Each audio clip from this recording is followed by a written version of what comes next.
Hello everyone, I'm Ashleen Kaur, one of the producers of My Indian Life. Thanks for downloading this episode. I know you're probably used to hearing me at the end of each episode, reading your amazing emails, but this week we've decided to switch things around because this episode was in fact inspired by a listener who wrote into us. More on the details of that in a minute, but first, as this is the last episode of Season 2, we want to thank you again for all the love and support you've shown us. And all you Mind in Life fans out there, we want to ask you a small favor.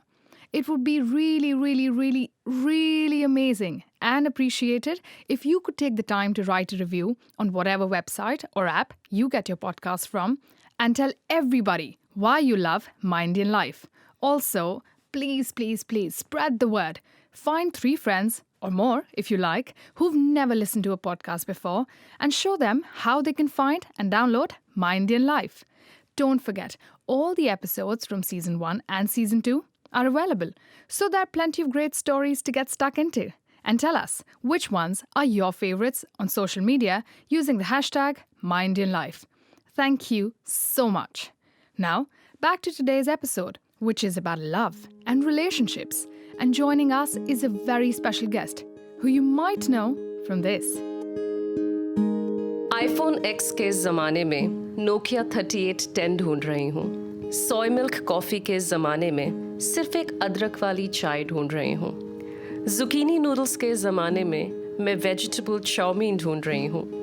मैं 2019 में 1999 ढूंढ रही हूँ.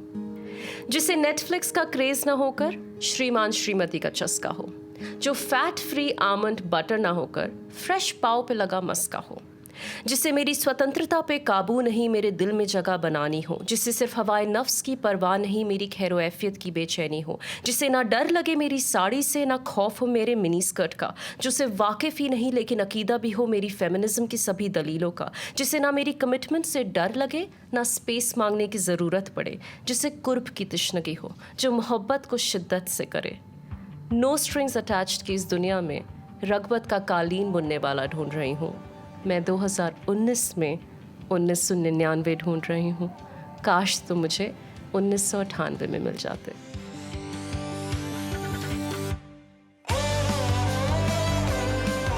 Yes, the super talented artist and poet Priya Malik is joining us this week. Her poem 2019 में 1999 has been a huge viral hit, and it kind of sums up what we want to talk about in this episode.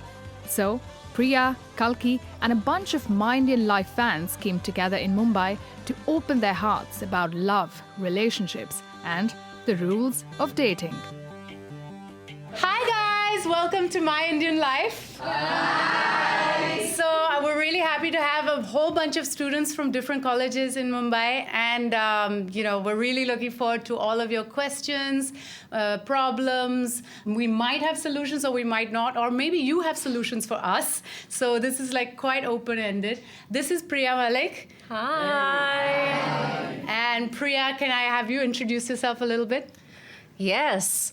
So, hi guys. My name is Priya, and I am also navigating this world of love and relationships just like you all.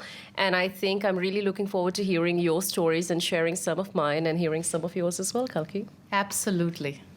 So one of the big reasons we decided to do this podcast on relationships and breakups was a really moving letter by someone called Khushbu, who went through a breakup. And she was saying how it was such a terrible time for her.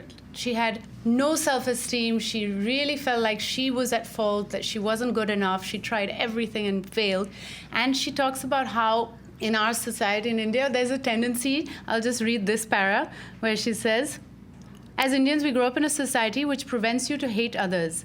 It fills that idea of immortal true love that is waiting for you, like SRK, with arms wide open. If you don't find your true love or you get rejected, then the idea of not having love is death. We've grown up with these kind of motion pictures and these kind of ideas of fairy tale love in our heads. So you might feel like yours is a very privileged life and you've just had a small relationship, but your emotions are huge and you can't get over that relationship. And if we actually look at problems as a challenge to find solutions than we find ways to get out, and that we must have relationships which fail in order to learn from them, in order to move on. And that's something it's your generation that's doing that. I think the previous generation was expected to accept the person that they were given for the rest of their lives. So I guess, yeah, this is where it all started. The question is going to be how? How do we do it in a world that's so complicated, and not just love lives, but our erratic schedules, all of it, right? It's just our pace of life has just gotten so big that people literally don't have time to date. Agreed. We were talking about it the other day, that, it's like a huge effort to go on dates. Before I met my present partner, I was on this dating spree, and I found it really hard because you spend 2 hours in traffic getting to that place. First, you have to get ready. That's time and effort. And then you get there after a couple of hours.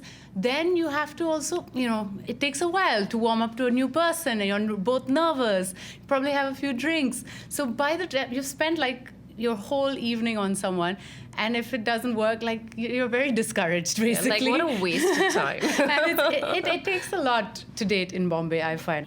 Okay, tell us first time meetings with lovers. All of you have had relationship, or maybe even just a crush or whatever. So tell us some of those stories of how you first met. One over there. Like we went for an outing, and everybody got drunk, and probably I was also drunk, but it's okay. And she was the one who was not drunk. And okay. Everybody slept, and we were the two who, like, we didn't have place to sleep. Every room was booked. So, like, there's this gallery. We were sitting, and we talked the whole night about life. And I don't remember any word about what happened in the night. But she remembers everything. And now when we talk about it, she's like, you told me that night, you told me that night. I'm like, I don't want to remember that night. Like, I don't know what I talked. I don't think so what I did. So it's that. Like, you express feelings when you're drunk, and you just say the truth. And I said, but now I feel embarrassed of it, like why I did that. Is that the girl next to you? All right. Now Can we pass the mic now to we're her? talking. Yeah, she's the one. All right, let's hear your version. What happened that first meeting? We just talked. That's pretty much it. But who did most of the talking? Both of us. Both of you? Yeah. Can you share some of the things you talked about at all? What made you fall for him? We're just friends. There's nothing. Yeah. Just There's friends? nothing? There's That's a nothing very that we Bollywood did- answer, I tell you. Can I talk about this online world? So I have a personal story because my sister met my brother-in-law on an online chatting platform. And this is going back around 15 years ago when Yahoo Chat and Hotmail MSN Chat had just been introduced to India. And what she found was, from personal experience, now she was always a complete opposite of who I am. Like, I was an extrovert growing up. She was an introvert. She never had boyfriends. I always did. But the moment she got on that chatting platform, I realized that she found it easier to open up because she was talking to a stranger. Has that happened here with people as well? If you meet people online, you find it easier to talk to them or to confide in them? Would anyone like to talk about that? You nodded. So, hi, I'm Anit. Hi. So, my second boyfriend, I met him online. We eventually stay in the same building, but we don't know each other. So then, online, Facebook, we met each other. We started chatting. We were really comfortable talking to each other on the phone, late night talks. And that's how I got to know him. We had a good relationship for 9 months, and then we ended up. Did you find it easier to meet someone online rather than meeting him in the building, let's say, because you guys lived in the same society? Do you think you would have gotten to a relationship if you were to meet in real life? No. Why? Because I never saw him in the building, as if we stayed in the same building, but we never saw each other. But Facebook was a medium for us to like connect to each other, talk, chat. So it was more comfortable that time, like chatting with each other without even knowing who is he. Also, there's not that awkward silence when you're face to face, right? Where you feel like you have to make conversation. Yeah. You gotta. Plus, you don't have to dress up and get stuck in traffic. Yeah, that's true. It's less time consuming, for Yes. sure. Do you believe in love at first sight, Kalki? At first sight, yeah, I think, it depends on the person. There are people I've been with for a long period of time, 6 years, and I don't feel that my intimacy has grown. It's, in fact, it's gone down. Whereas other people, I've found that I've actually gotten closer to them with time. So it does depend, and I think it depends on the match. It depends on what two people want at that point. How do you know when you're in love? Please raise your hand. I really want to know. How do people know? Pass the mic around to everybody. I would love to know I think very it's quick when, answers. You're really protective about them, when you're extremely protective and really care about what they're up to and how they are doing. And when the time comes and when you're away from them too long and then you really, really miss them. Next person. It's like he said, it's like the absence of the... so you get used to this person, okay? So my boyfriend, ex-boyfriend, so he wanted to initiate this, but then I was like, I don't know if I'm, in love with you. But then for a week, he was absent. He had some exams or everything, and I went crazy at that time, and I'm like, why isn't he here? And then my roommate is, you're in love. Don't you see that? And that's when I knew, okay, maybe, then I'm in love. Next person. I think, you're in love when someone asks you, like, are you in love with him? And then you're like, oh my God, I think I am. And, every time you look at that person, everything just gets better. It's all those rosy, flowery things which you trying to stay away from, and that comes back to you. I think it's just how good you feel about yourself, how nice they make you feel. My definition of love would be when you want to respect somebody so much. Like, you just want them no matter what. Like, how they are, what they're doing. And you don't want to really change them. That's when you know. I think that's a good point. That's beautiful. Yeah, because a lot of people want to change somebody when they're in a relationship. Yeah, so in my current girlfriend scenario, I came to know when I was in love, when I didn't mind sharing my food with her. Cute. Sweet. How do you get to know when you're in love? I guess there are butterflies in your stomach, and and you want to see them every day. Beautiful. Anyone else? I think throughout the day, you keep asking everyone. Like in our generation, the most common thing is what's up. But I think, when you're in love, when you want to ask someone what's on your mind instead of what's up, when you just want to figure someone out, decipher someone, read someone's mind, I think that's love. Yeah. Oh, I think that was great. And you, I want to know what your idea is. Oh, I recently wrote Pyar Parwah Hai. Kisi ki parwah karna, to care, whether it is about doing things for them or just to care about how they're doing, what they're doing, their overall well-being. So I think parwah is a big sign for me to know that, okay, I am in love with this person. So I think that's how I define it. What about you, Kalki? For me, I think it's being okay with daily maintenance. You know that every day you want to take care of this person. Like, grand gestures of romance or days when you completely ignore them, every day it's like brushing your teeth. You got to do it every day. Yeah, and you got to love doing it every you day gotta love too. doing it every day. Yeah. You know that it's good for you, it's good for the other person. I've had cases of loving someone or thinking I love them, and this is a question I wanted to ask you also, is how do you know when it's just an infatuation and when it's love? Because I've been obsessive and in love with somebody who said that they loved me back, but whose whole center was around me loving them, right? Around me taking care of them and loving them. So I don't know. How do you know what love is and what infatuation is?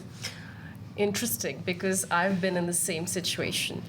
So someone introduced me to this really cool concept, which I did not think much of when it was introduced to me until I really started applying it in my everyday love life, about the languages of love. So apparently, we all love in a very universal fashion. Love is a very universal feeling, no matter what age you are, where you are, your sexual orientation, your gender. Love is a very universal feeling. And apparently, there are 5 languages of love in which we give love and we receive love. And I hope I remember all of them right now. One is physical touch. The second one is quality time. The third one is receiving gifts. The fourth one is words of affirmation. And the fifth one is acts of service. So apparently, we all universally try to receive and give love by doing all of these things. But the order in which we do them is varied for different people. For instance, if my top one is acts of service, which means when I fall in love with someone, and actually a true story for me, I love cooking. And I love cooking for someone I'm in love with. Like, that will usually be the first thing I would start doing for the person. I would start cooking for the person. I'd be like, I'll make you breakfast or I'll make you lunch. Because I realize that's one of my primary languages of love.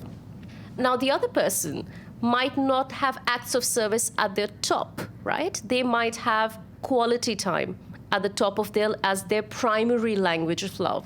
So sometimes it's very important to realize what your language of love is and what the other person's is, and not expect the same. Like, I can't expect that person to then do the dishes after I'm done cooking, because to me, acts of service, hey, why don't you do this? The other person might not have acts of service in their top 3 at all. That might be at the bottom. They might have physical touch. So maybe they want to give me a hug or a kiss or spend quality time with me. So I've realized that it's very important to not just know your primary languages, but also the person you are in love with, so that there is less conflict. And I think that kind of helps you differentiate between love and infatuation as well. Right. What's your primary language if you had to choose between these 5, Kalki? I think I am a giver. I think me too. I've always been like, oh, yeah, I like you. Here, take my house keys. Here, come home. I've freed you. I'll look after you. Yeah. I mean, I think I've always been that kind of person. But I've also, I don't know if it's because of that I've usually found people whose primary language is something else. Really? Yeah. Recently, like with my present partner, who, we're very serious, I feel like, oh, wow, this is what it feels like to get this back in return. And it's great, right? Isn't it? Absolutely. But for a long time, it was like, I felt like I was dating projects, not people. Like, okay, this is a problem person. I gotta fix, okay, I'm gonna help him get off the drugs. I'm gonna do this. I'm gonna, like, nurture and take care of this person. Yeah. And that was a pattern I found myself going into. And I'm kind of a serial monogamist, I would say. I'm not a fan of one-night stands. I feel really like drained and rejected and just tired after one-night stands. But what I did find is that if I liked someone, I'd go into a relationship and stay as long as I could in it. Sure. And that went on for many years, and I found that the same pattern of meeting people who were takers, whose language of love was probably receiving gifts. Receiving gifts and probably intimacy, like yes, physical touch. Yeah. Once again, how many of you are in a relationship? I am. A lot of you. About 7 in the room, not bad. Yeah. And how many of you have these conversations with your partners about what's a non-negotiable for you?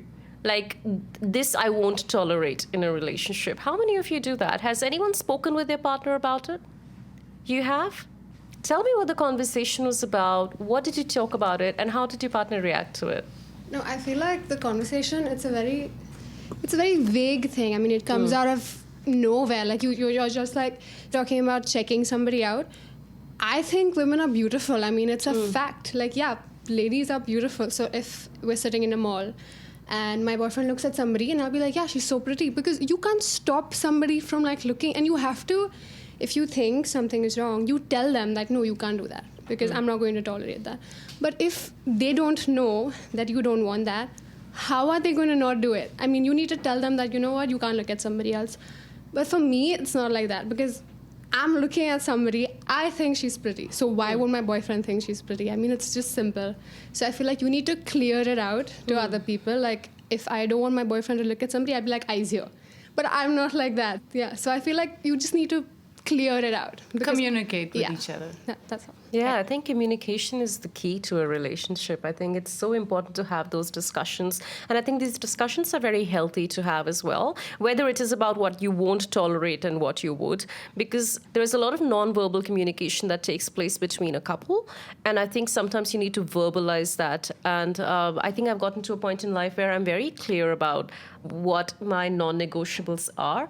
And honestly, cheating is one of my biggest non-negotiables. I personally don't think that there is any coming back from it. I've come across a lot of friends who are married or in live-in relationships or in very strong relationships otherwise, who have been able to recover from being cheated on as well. And a lot of them tend to say that, it has made us stronger. And all respect to them.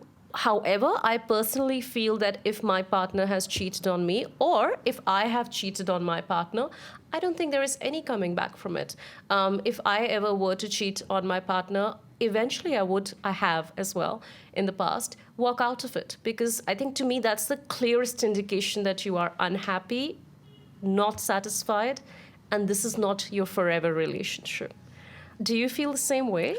I'm not sure if I feel the same way, in the sense that the very word cheating is what I have a problem with. I hate lies. I can't tolerate lies. So with a person who you're living with, who you're spending most of your life with, I don't want to have to deal with lies. Yeah. It's that simple. However, if my partner says, look, I'm finding it tough at the moment, our sexual life is not working.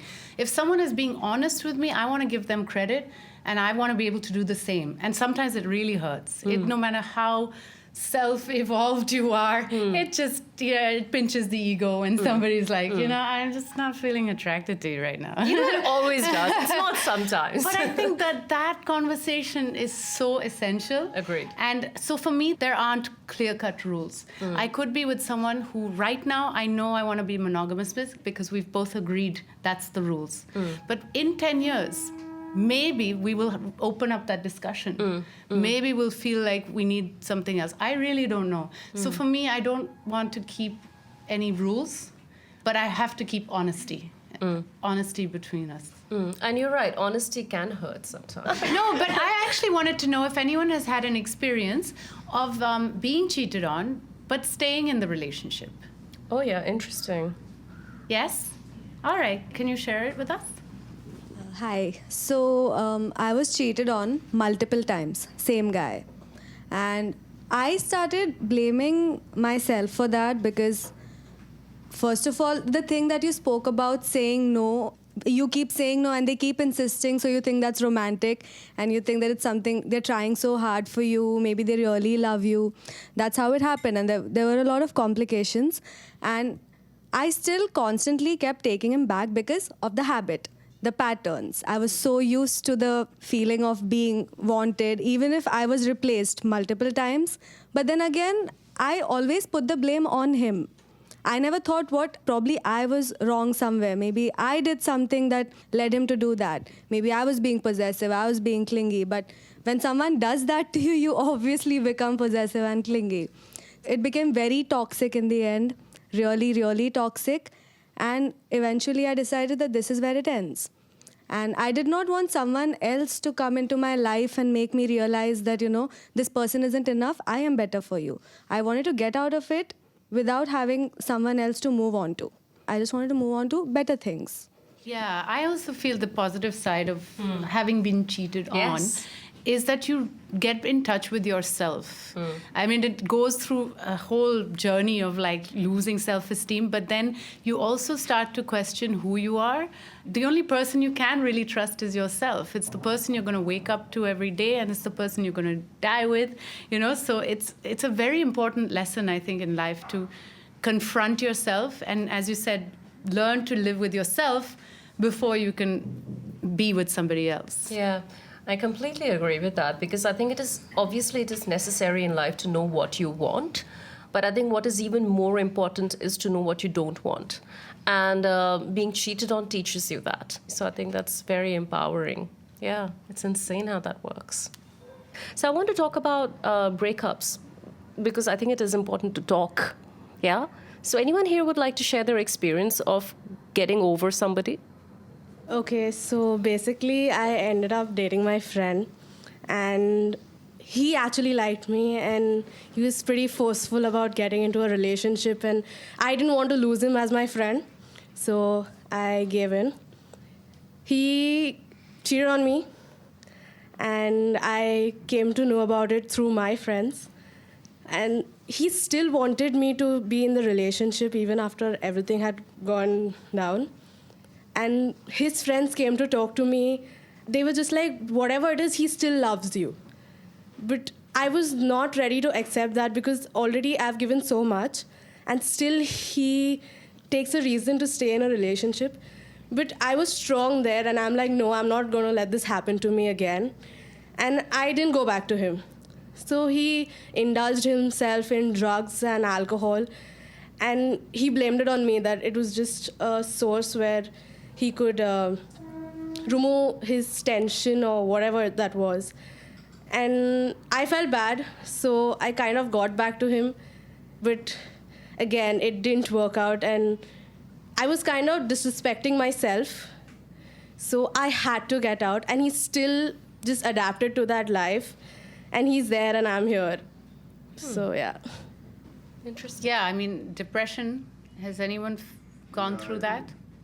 I think most of us don't realize at first, because I'll just give you an example. So my previous breakup, when I found out that I got cheated on, and my ex actually started dating the other dude like about maybe 3-4 days later, and this was after like a 2.5-year-old relationship. So I remember once calling her, I think this was like a couple of days after the breakup, and I was in college, and I wanted to speak to her, and she said she'd call me back in about 5 minutes. And I still remember it was raining that day. It was raining pretty heavily, and I waited for about an hour and a half or almost 2 hours. I didn't want to get stuck in the rain. I didn't want to miss the call. So I waited for a long time, and then I didn't receive the call. So I left college. When I was almost reaching home, I got the call back, and I picked up, and I thought we would probably talk about, say, meeting sometime and maybe discussing it, because it was all too sudden for me, because like everything seemed right just before the breakup, and suddenly everything was just plummeting. And she said, I'm with this guy right now. I think that was like a huge hit. Like, as in, she said, I'm going to meet him whenever I want to meet him, and it's none of your business and stuff like that. So it was a little harsh at that time. And now when I think of it, when I ponder about it, I realize that, she could have probably done it in a different way. And I think most of us don't realize that we get into a phase of being extensively depressed. And it could be a short phase, it could be a long phase. But I did face probably about 6 to 8 months of being completely... I wanted to be isolated. I didn't eat properly. I didn't sleep properly. And it started affecting my health. I was hospitalized for about a week with really low blood pressure. And what makes a huge difference, at least in my personal experience, was the fact that it was so harsh that I had to make a decision. So I had to go look myself in the mirror and say that this has happened, and it cannot get worse than this. And you can only go one way after this, and that's up. So I think that helps a lot, but it kind of does destroy you in a lot of ways. So recovery from that takes time to resolve that. And I think when it comes to mental health, it's, I think, increasingly important to talk about it. Most of us don't, because we feel, one, conscious about talking about it, and two, we feel that not too many people are actually going through it, so nobody can probably empathize or sympathize with you. But that's not really the case. Like, when you kind of open up, you see other people opening up about similar experiences, and I think that's something that should be encouraged. I think that brings us to how we had started this podcast with Khushbu's story. The fact that when she realized that she was going through almost a stage of clinical depression and it had started to affect her physically, she realized that her friend was in a similar situation the moment she started talking about it. And I think I've always been the advocate of talking about mental health, because I'm sure we've all heard before that mental health is not always visible, unlike physical ailments. So somebody may be laughing, somebody may be attending all the parties, doing everything right, but they may be going through a very hard time in their lives over a breakup or some other kind of cause. So it's very important to talk, A, about your personal experience, and B, to talk to your friends who are going through really bad breakups as well. Absolutely, I agree. So there are these 7 stages of grief that people say that you all go through when you undergo a breakup or when you lose someone in your life. Is the first one you go through is shock and disbelief. You can't believe the fact that it has happened to you. Second is denial. You go through a phase where you try to tell yourself, this hasn't really happened. I'm just feeling it. Let me talk to this person about it. And, something will come out of it. The third stage is usually guilt.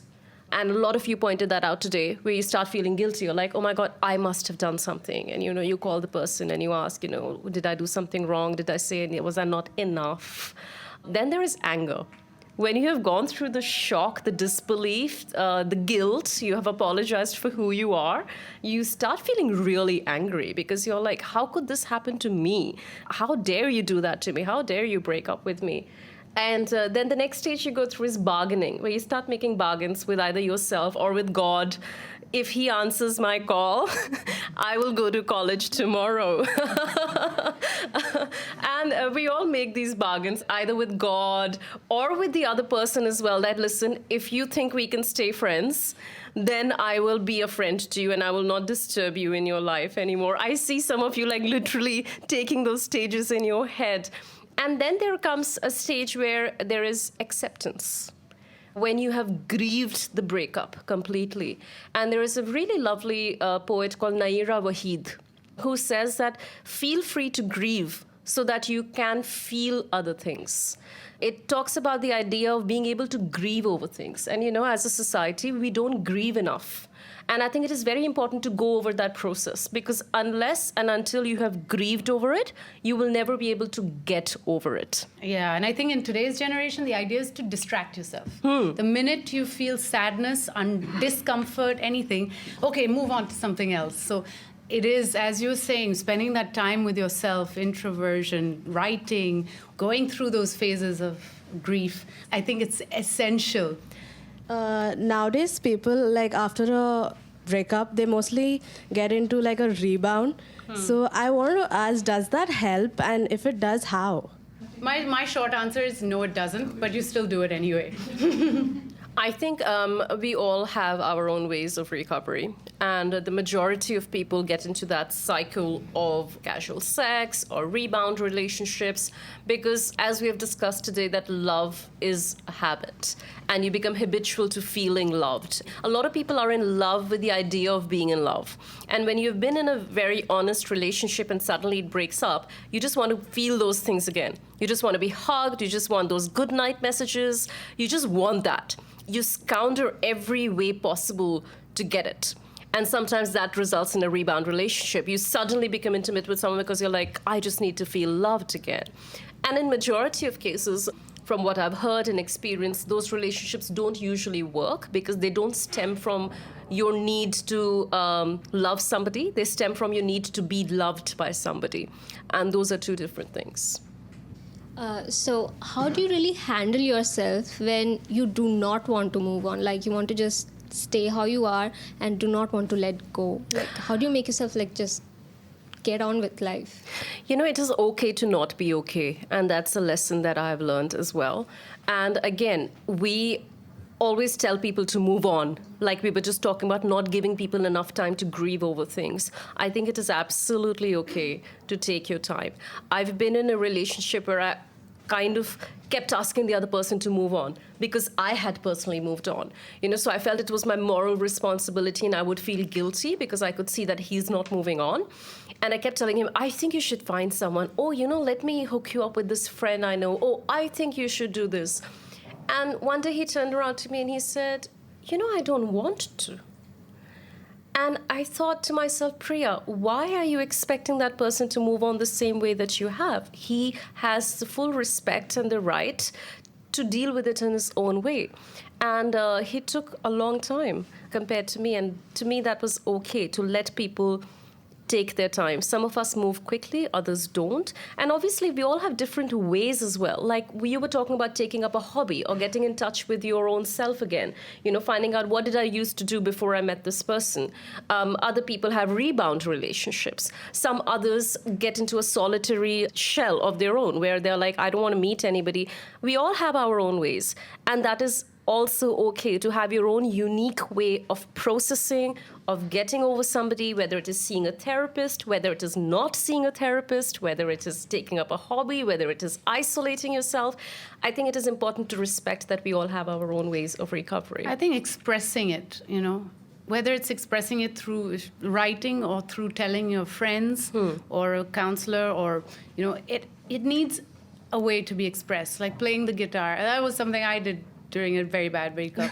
I had insomnia. I'd wake up wide awake at 3 in the morning, and I would just be strumming. So whatever it is, to express it. And I think Priya's done it through poetry. I've also done it through poetry.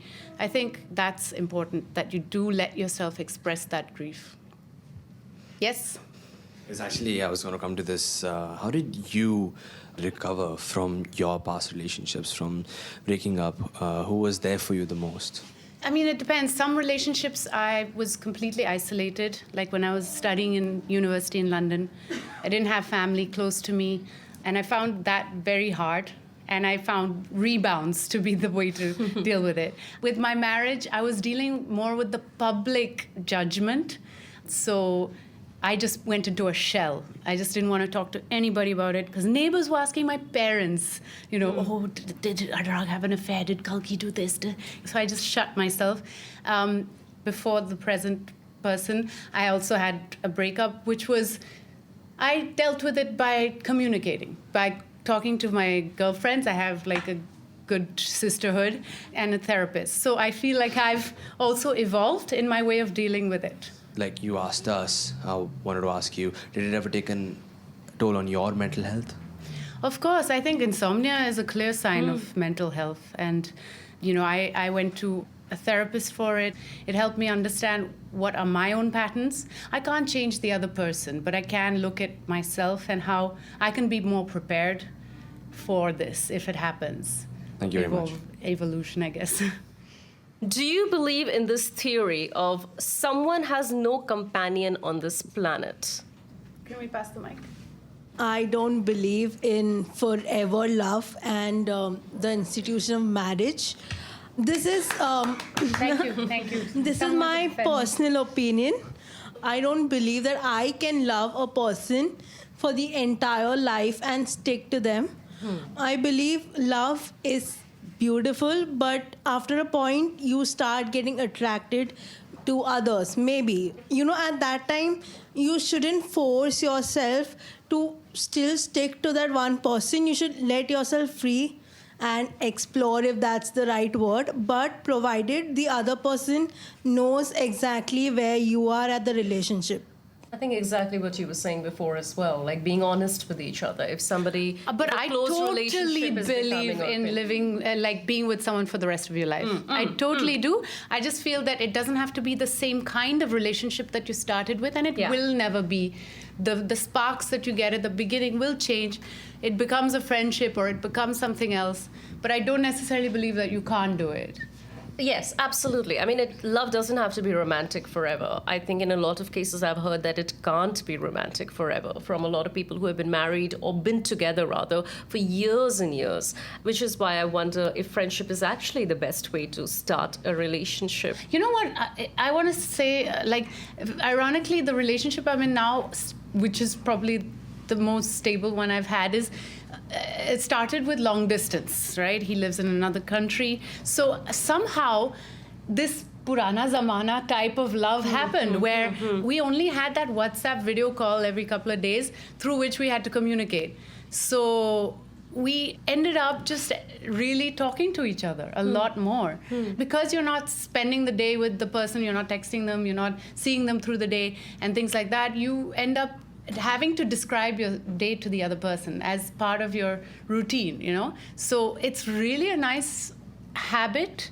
And I think that that's something maybe we lose in this generation where, we're so used to texting each other and communicating random stuff, but we don't actually get to the essence of what we're feeling till when you have a crisis.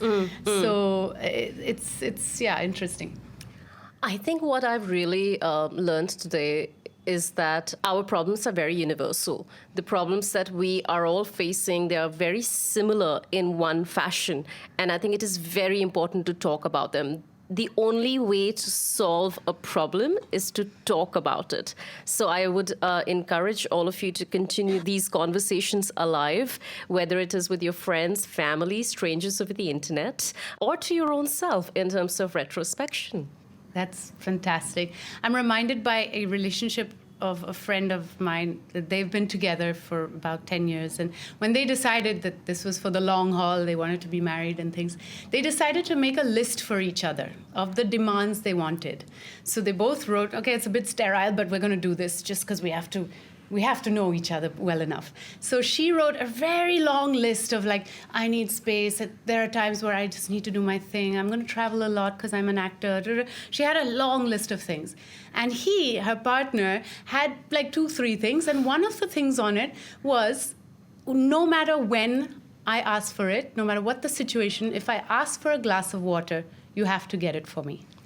And at the time, she didn't think much of it. She didn't think at all. She's like, now that bloody glass of water, Kalki, like we'll be in the middle of an argument at 3 a.m, and he'll be like, get me a glass of water. That is an amazing technique. So I think for me, that has been like a wonderful thing to look at when you look at a relationship, that you need that consistency. You need that one thing, which no matter how bad it gets, there's that little like, hey, get me water. You're here. We're both here for each other. So I guess that's my takeaway. And I've really enjoyed listening to all of your stories. And I'm Kalki Kekla, and this is Priya Malik. Thank you.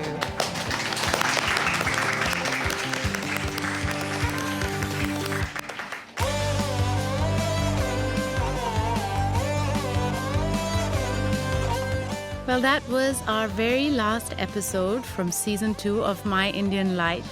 It makes me sad that we've come to the end, but I am sure we're going to be back with more. I keep repeating how extraordinary these people are and how wonderful it has been to meet all of them. But I think it also is really important to realize that my life has changed, that I want to listen to these podcasts, that I want to make a difference, that I can see there is hope, there is change, there are people who really believe in what they do, and it renews my sense of innocence and my sense of responsibility and my sense of pride. So I'm really glad that I got to be part of something that's more than just my daily grind, that gives me something in return. So really, really happy to have met all these people who are changing the world and changing our country. And as this is the end of the season, there are loads of people we would like to thank who have all helped make My Indian Life happen. Thank you to our sound engineers Graham Paddiford and Ajit Sarthi for your wizardry in the studio. And to Aditya Narayan for our theme music. Our production coordinators Gemma Ashman and Judy Stephanie for juggling our diaries and making everything run so smoothly. And to Shweta Khanna and Phoebe Keane for the late nights spent scripting. And thank you to Richard Knight for your guidance early in the series.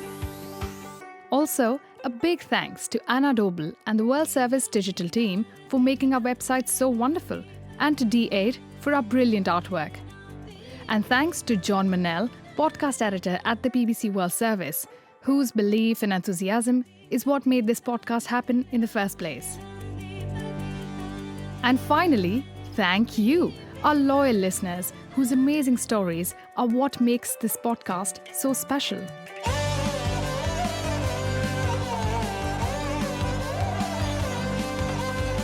Oh, and another thing, you can now see Kalki meeting Nisha, who you might remember from the first episode of this season, on the new BBC World Service YouTube channel.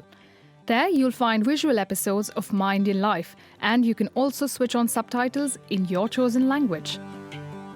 And for one last time this season, I want to read some of your emails. Ananya from Chennai says, "Thank you for creating this podcast. Hearing the stories you share often leaves me feeling happy and sometimes very disturbed to know the struggles of the people around me. Yet, there's always a ray of hope at the end of each story. Thank you for breaking the privileged bubble I live in and opening my eyes to the sheer strength and determination of fellow Indians." Wow, that's amazing. Thank you, Ananya.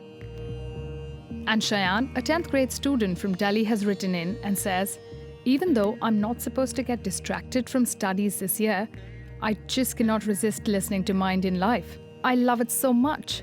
Some stories have inspired me. Some stories have made me cry. And some have made my day. I really thank the BBC and the team behind My Indian Life. Thank you, Shayan, and good luck with your exams." And there's more from our fans around the world. Alexia from Oman says, I'd like to thank you all for this show. It's one of the many ways I learn about Indian culture. Having lived 2 years in Sri Lanka, I'm passionate about all the cultures in South Asia. And Poonam from Connecticut in the USA says, I just found your podcast a few weeks ago and have had the pleasure of listening to all of them. Thank you, Poonam. That's what we like to hear. And she says, thank you for everything you're doing to bring the stories of these precious people. It's so heartwarming to know that there are some amazing people out there. Thank you, Poonam, and we want to keep hearing your stories. If you have an interesting story to tell, or you know someone who has inspired you and you think her story needs to be told, I would love to hear from you. All you have to do is send an email to myindianlife@bbc.com. Meanwhile, catch up on all the episodes from Season 1 and Season 2, and hopefully see you next season.